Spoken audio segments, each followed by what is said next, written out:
Na capital paulista, Rodrigo Pacheco participou de uma sabatina nesta sexta-feira e muitos temas foram tratados. Mas a pauta econômica, claro, teve destaque. Repórter Daniel Lian. O presidente do Congresso, Rodrigo Pacheco, afirmou que a análise da PEC da anistia não terá regime de urgência para apreciação na casa. A proposta de emenda na Câmara e agora segue para o Senado. A dívida acumulada chega a 23 bilhões de reais em multas por descumprimento das cotas do fundo eleitoral às candidaturas de negros e mulheres. A tramitação seguirá sem pressa e passará pela Comissão de Constituição e Justiça. Eu ainda não me debrucei profundamente sobre o tema. Evidentemente, ao chegar no Senado Federal, nós vamos cuidar de fazê-lo. Também ao plenário do Senado, com qualquer tipo de assodamento em relação a essa matéria. Inclusive, cuidarei de poder adotar em relação a essa proposta de emenda à Constituição, que o regimento determina, que é o encaminhamento à comissão própria, que é a Comissão de Constituição e Justiça do Senado Federal, para a sua avaliação. Ele acusou o Ministério da Fazenda de desconsiderar as sugestões oferecidas pelos parlamentares como fontes de compensação para a desoneração da folha de pagamento. Isso tem sido objeto de desgaste do Poder Executivo e do Poder Legislativo por algo desnecessário que eu acho que já tinha que ter virado essa página.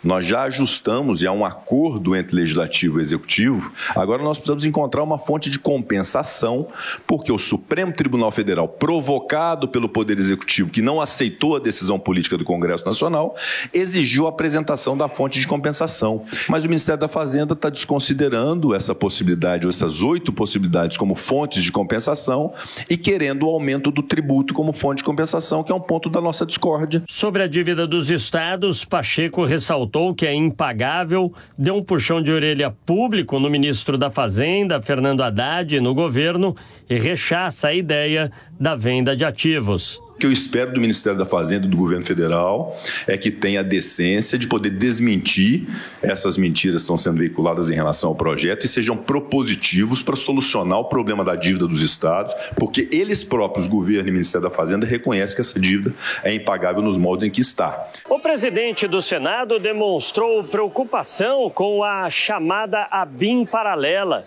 De acordo com ele, trata-se de crime utilizar a estrutura da Agência Brasileira de Inteligência para fins de cunho político. É inaceitável que alguém se valha da sua função, de uma função pública que pressupõe confiança, pressupõe lealdade, que trata de informações muito sensíveis para poder fazer algum tipo de destinação política e de perseguição de pessoas. Rodrigo Pacheco voltou a defender mudanças para que ministros do Supremo Tribunal Federal tenham mandato na Corte. Ô Dora, mais cedo a gente falava da corrida, né? Câmara e Senado, a Câmara mais adiantada, apressando a aprovação dos projetos, mas eu queria ampliar essa discussão. Será que no Senado, como a PEC da anistia, será que muita coisa pode não andar mais? Será que há essa disponibilidade do presidente Rodrigo Pacheco discordando de alguns projetos que vêm da Câmara? Não, claro, a reforma tributária, mas um projeto como a PEC da anistia. Sem dúvida alguma, ele já segurou várias coisas. Eu não lembro agora de cabeça, mas tem várias coisas que saíram da Câmara e pararam no Senado. E também vice-versa. Também a Câmara, de vez em quando, dá uma trava ali. Mas o Senado tem parado mais. A PEC da anistia é engraçada, porque ele fez o compromisso. Você vê que ele foi cuidadoso ao dizer: eu não fiz o compromisso com a urgência. O que ele fez o compromisso com o Arthur Lira era que o Arthur Lira disse que só colocaria em votação na Câmara se o Pacheco se comprometesse a colocar em votação no Senado. Então, no Senado, ele vai colocar em votação, mais cedo ou mais tarde. E como a gente vê, como é tudo de interesse dos partidos e dos políticos, no Senado passa também. Mas ele faz aí dá uma trava, bota esse pé no freio para ver se a coisa se acalma na opinião pública. E isso tem sido uma prática. Agora, o Senado também, como casa revisora, gente, ele tem essa característica, também tem isso, sabe? É que a característica de colocar o representante, a casa representante da federação e não da população. Então, as coisas no Senado são vistas com mais profundidade. Vilela, eu queria te perguntar justamente sobre isso que a Dora está falando. Isso é inerente da diferença das duas casas ou há talvez um descasamento entre os presidentes da Câmara e do Senado? Ou seja, não se conversam muito pouco ou se convergem muito pouco?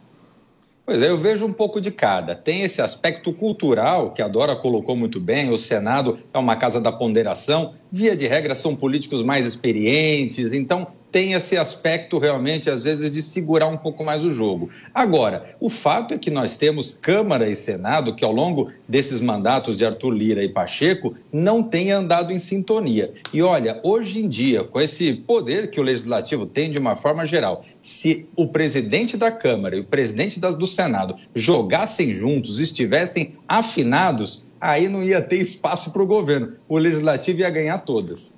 E Dora, o presidente do Senado, a gente já falou muitas vezes aqui, tem algumas bandeiras, a história do fim da reeleição, mandato de 5 anos, mas no final da reportagem do Daniel, ele fala sobre a limitação do tempo do mandato dos presidentes do Supremo. Isso pode entrar em pauta ou é só uma discussão que surgiu porque ele foi provocado? Eu acho que sim, porque foi perguntado, aí ele disse, mas nesse ano, melhor, nesse restinho de ano, e eu digo restinho porque são 6 meses apertadinhos pelas eleições municipais, né? É claro que um tema dessa envergadura não vai entrar, como vários outros, né? Vão ficar. Ele coloca ali, se pergunta, ele manifesta a posição, continua tendo a posição dele. Vamos ver se o próximo presidente do Senado comunga desse tipo de posição. Que eu vou te falar uma coisa, também não é visto dentro do Supremo como uma sangria desatada, sabia? Também não acham que seja, assim, uma ofensa. Tem vários ministros que até apoiam a limitação, variando de tempo, a limitação dos mandatos.